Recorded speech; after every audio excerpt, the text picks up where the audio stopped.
নমস্কাৰ বন্ধু বান্ধৱীসকল, আপোনালোকক মোৰ ইউটিউব চেনেলটিলৈ স্বাগতম জনাইছোঁ। আজি মই লৈ আহিছোঁ প্ৰণামিকা দত্ত অধিকাৰীৰ একুৰি এটা গল্প পুথিৰ পৰা এটি সুন্দৰ গল্প, পূজাৰ বজাৰ। আশা কৰোঁ আপোনালোকে শুনি ভাল পাব। বেংকৰ কাউণ্টাৰৰ পৰা হাতখন উলিয়াই বিমানে মুঠিটোত জোৰেৰে নোটকেইখন চেপি ধৰি ওলাই আহিল। কি অসহ্য ভিৰ! বেংকৰ মূল গেটখনৰ পৰাই গ্ৰাহকৰ লাইন। দুঘণ্টামান সময় লাইন পাতি ৫-৬ মিনিটৰ মূৰে মূৰে এখোজকৈ আগবাঢ়ি এইমাত্ৰ সি তাৰ টকাখিনি কাউণ্টাৰৰ পৰা উলিয়াই আনিছে। সি লৰালৰিকৈ ওলাই আহি বেংকৰ পৰা অলপ দূৰৈত থকা মালতীবাইৰ চাহৰ দোকানখনলৈ গ'ল। সি সদায় বেংকলৈ আহিলেই মালতীবাইৰ দোকানত চাহ একাপ খাই যায়। ছাৰ, আহক আহক, আঠে বেঠে মালতীয়ে আহ্বান জনালে। ঐ ল'ৰা, ছাৰক বহিবলৈ দে, টেবুলখন মচি পানী দে, জলদি কৰ। ছাৰ বহক, কেইবাদিনো দেখা নাই আপোনাৰ। কি দেখিবাহে, ৩ মাহ ধৰি দৰমহা নাই। বেংকলৈ দৰমহা পইচা উলিয়াই নিবলৈ অহাৰ বাদে আমাৰ কি সকাম থাকে? মালতীৰ এজন গ্ৰাহকৰ ফালে মন দিলেই নচলে। তাই বহি থকাৰ পৰাই আনফালে চকু দিলে। দোকান মানে সৰু গুমটি ঘৰৰ নিচিনা কোঠা এটা, ৩ পাতৰ ছাল, ৩ পাতৰ বেৰ, ৩ পাতৰেই দুৱাৰ খিৰিকী, চুটি চুটি বেঞ্চ ৫খন আৰু ডেস্ক ৫খন, প্লাষ্টিকৰ চেয়াৰ 2খন, সৰু আলমাৰি এটা। কোঠাটোৰ বাহিৰ ফালে চৌকাত চাহ বনোৱা হয়। ৰাতিয়েই ঘৰত বনাই অনা লাডু, নিমকি, খুৰমা আৰু দোকানতে গৰম গৰমকৈ তৈয়াৰ কৰা টেকেলি পিঠা। এয়াই মালতীবাইৰ দোকানৰ বস্তু। বিমানৰ দৰে মানুহবোৰ এই দোকানৰ স্থায়ী কাষ্টমাৰ। বিমান সচৰাচৰ সি বহা আসনখনতে বহিলগৈ, চুক এটাত। দোকানৰ ল'ৰাটোৱে দিয়া পানী গিলাচ খাই সি জেপৰ পৰা ৰুমালখন উলিয়ালে। মুখখন মচি সি চাৰ্টৰ জেপত হাত ভৰাই টকাকেইটা উলিয়াই আনিলে। বৰ সাৱধানেৰে আঙুলিৰে পিছলাই সি নোটকেইখন হিচাপ কৰিলে। ৫০০ টকীয়া নোট ১৪খন। তাৰ মুখ মেল খাই নিশ্বাস এটা ওলাই আহিল। ১৪খন মানে ৭,০০০ টকা। মাত্ৰ ৭,০০০। ৩ মাহৰ মূৰত পোৱা এমাহৰ দৰমহা। নোটকেইখন সি পকেটত ভৰাই থলে। তাৰ মূৰটো ঘূৰোৱা যেন লাগিল। 2টা ল'ৰা ছোৱালী, বৃদ্ধা মাক, ভনীয়েক এজনী আৰু পৰিবাৰ, মুঠতে 6জনীয়া পৰিয়ালৰ দায়িত্ব তাৰ। টকা মাত্ৰ ৭,০০০। বিমানে জেপ খুচৰি কাগজ আৰু কলম উলিয়াই আনিলে। দিবলগীয়া টকাৰ হিচাপ এটা কৰোঁ বুলি সি লিখি গ'ল। গেলামালৰ দোকানত ১৪৩৫ টকা, গাখীৰত ৬০০ টকা, ভনীয়েকৰ টিউচন ফিজ ৬০০ টকা, মাকৰ বাবে নিয়মিত দৰৱৰ দোকানৰ পৰা আনি থকা দৰৱত ৩০৭ টকা। যোৱা মাহত ওচৰৰ মিস্ত্ৰী এজনৰ হতুৱাই সন্মুখৰ দৰ্জাখন মেৰামতি কৰাইছিল। তাক দিবলৈ আছে ৫১৫ টকা। স্কুলৰ হেডমাষ্টৰৰ ঘৈণীয়েকৰ পৰা অনা ২০০০ টকা। শাক পাচলিৰ বেপাৰীটোৰ ওচৰত ৩৩০ টকা। সৰ্বোপৰি দুৰ্গা পূজা। বিমানৰ গাটো কিবা কিবি লাগিল।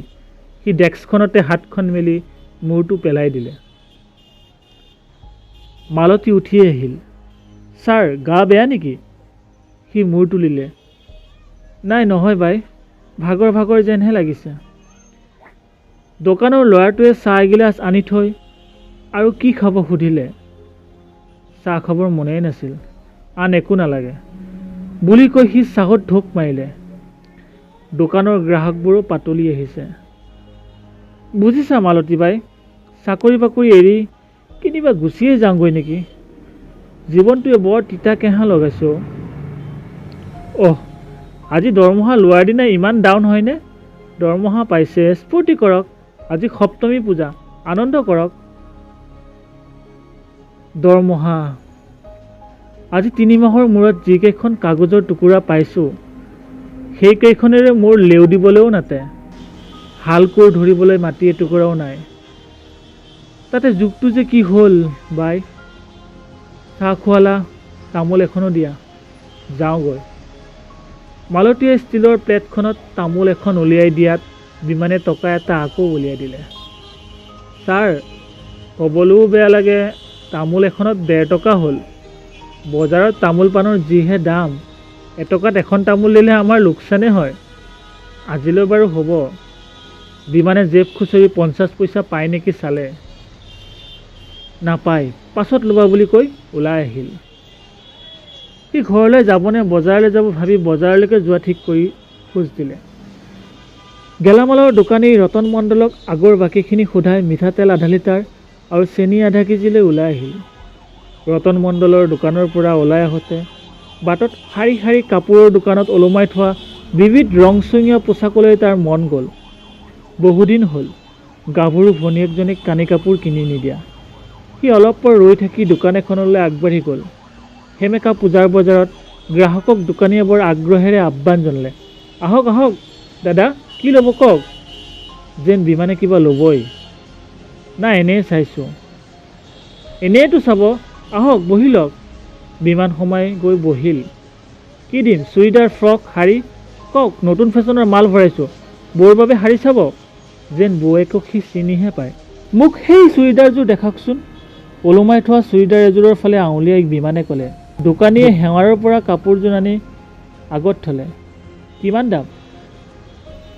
দাম পাছতো হ'ব দাদা, আগতে পচন্দ কৰক। বিমানৰ কাপোৰযোৰ ভালেই লাগিছিল। নহয়, আগে দামটো কোৱা। হ'ব দাদা, লৈ লওক, বছৰত পূজা এবাৰহে, বান্ধি দিওঁ।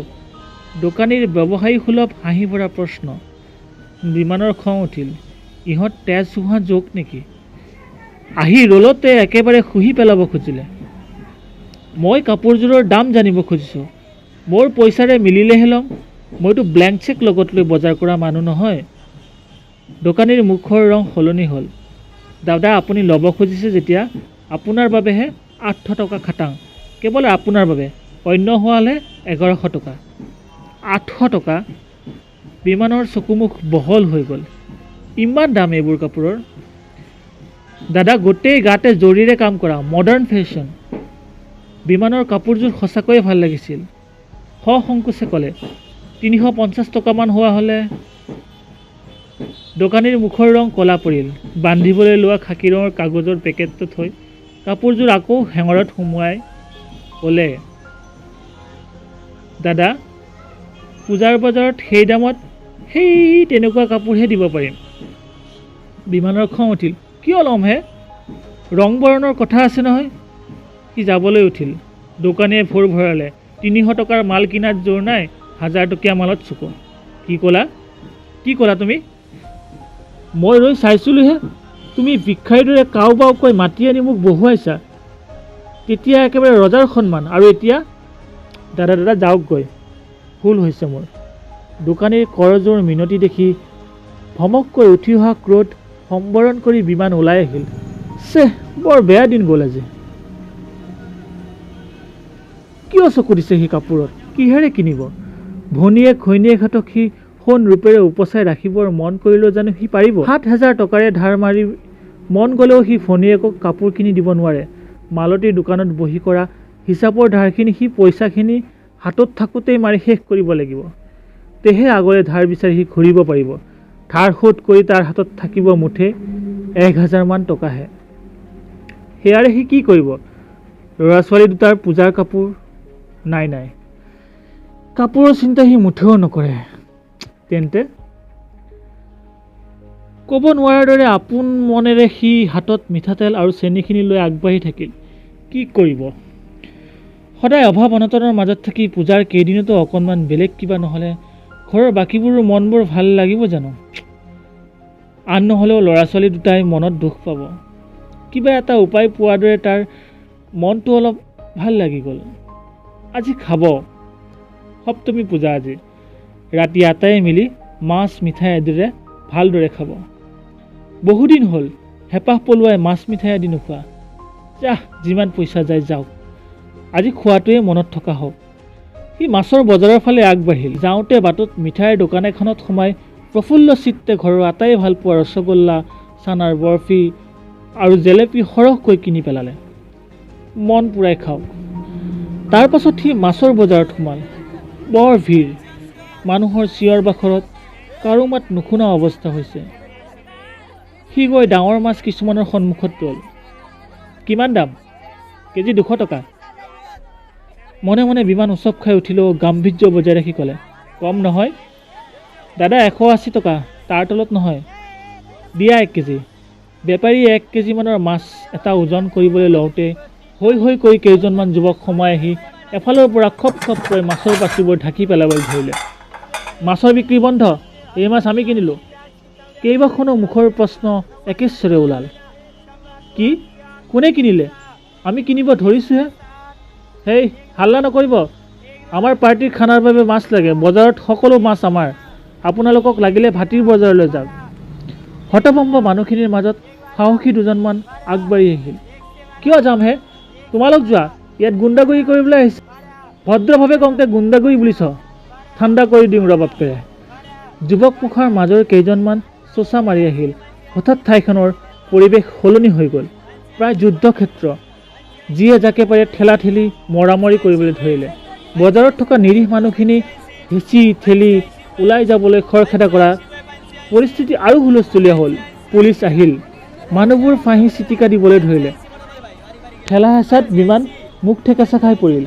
সি নতুন কোনো বিপদত নপৰিবলৈ পৰাৰ পৰা উঠি উদ্ধচাকেৰে ঘৰলৈ দৌৰ দিলে। পিছলৈ ঘূৰি নাচাই দৌৰিছে সি। বহু মানুহে দৌৰিছে। ঘৰৰ বাৰাণ্ডাত খেলি থকা ল'ৰা ছোৱালী দুটাই দেউতা আহিছে বুলি দৌৰি অহাতে সি সম্বিত পালে। কি আনিছে দেউতা? বিমানে সোমাই আহিল ভিতৰলৈ। তাৰ উদ্ভ্ৰান্ত চেহেৰা দেখি ঘৰৰ ডাঙৰ কেইজনীয়ে সপ্ৰশ্ন চাৱনিৰে চালে। জীৱনটো বচাই আনিছোঁ কোনোমতে, সি আদ্যপান্ত বিৱৰি ক'লে। তাত আৰু 2 মিনিটমান থকা হ'লে কি যে উৎপাত হ'ল মানুহবোৰৰ, কোনো শান্তিত থাকিব নোৱাৰা হ'ল। ঘটনাস্থলীত তাৰ হাতৰ মিঠাইৰ টোপোলা ফাটি পৰি গৈছিল যদিও মিঠাই বন্ধা কাগজখন হাততে আহিছিল। ল'ৰা ছোৱালী দুটাই চৌ নোচৌকৈ কাগজখন হাত পাতি ল'লে। ঘৈণীয়েকে মিঠাতেলৰ বটলটো ল'লে। চেনীৰ অৱশিষ্ট একোৱেই নাছিল। কাপোৰ সলাবলৈ বিমানে পেণ্টৰ জেপৰ পৰা পইচাখিনি উলিয়াবলৈ হাত দি গম পালে জেপত পইচা নাই। ধমককৈ উঠিল বুকুখন। ইখন সিখনকৈ আটাইকেইখন পকেট চালে, নাই। কি হ'ল? ঘৈণীয়েকৰ প্ৰশ্ন। মোৰ টকাখিনি হেৰাল। হাই, একো নহয়, টকা যাওক। মানুহটো ঠিকে আছে যেতিয়া সেয়ে বহুত। টকা আকৌ পাম, মন বেয়া নকৰিব। তোমাৰ বেয়া লগা নাই? লাগিছে, কিন্তু দৰমহা নোপোৱা দিনবোৰততো আমি এনেকৈয়ে থাকোঁ। এইবাৰো দৰমহা পোৱা নাই বুলি থাকিলেই হ'ল। গেলামালৰ বাকীখিনিয়ে মৰা হ'ল, সেয়ে বহুত। সিহঁত দুয়ো ল'ৰা ছোৱালী দুটালৈ চালে। ল'ৰাটোৱে মিঠাইৰ কাগজখনকে চেলেকা দেখি দুয়োৰে হাঁহি উঠি গ'ল।